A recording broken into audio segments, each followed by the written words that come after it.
ভোলার মনপুরার মেঘনা নদীতে জেলের জালে ধরা পড়েছে 2 কেজি ওজনের একটি রাজা ইলিশ। মাছটি নিলামে 8,500 টাকায় বিক্রি হয়েছে। সোমবার বেলা 11:30টার দিকে উপজেলার রামনেওয়াজ মৎস্যঘাটে মাছটি বিক্রির জন্য নিয়ে আসেন জেলে কিরণ মাঝি। পরে নিলামে ব্যবসায়ী ফিরোজ 8,500 টাকায় মাছটি কিনে নেন।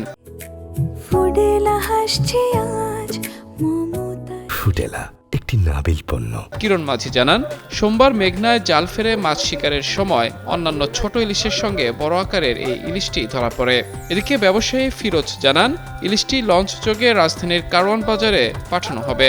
সেখানে আরও বেশি দামে মাছটি বিক্রি করতে পারবেন বলে আশা করছেন তিনি। অন্যদিকে উপজেলা মৎস্য কর্মকর্তা জানিয়েছেন, এমনিতে মেঘনায় ইলিশের হাহাকার চলছে। এর মধ্যে বড় আকারের ইলিশটি ধরা পড়েছে। সামনে বৃষ্টিপাত হলে আরও বড় আকারের ইলিশ ধরা পড়বে বলে আশা প্রকাশ করেন তিনি।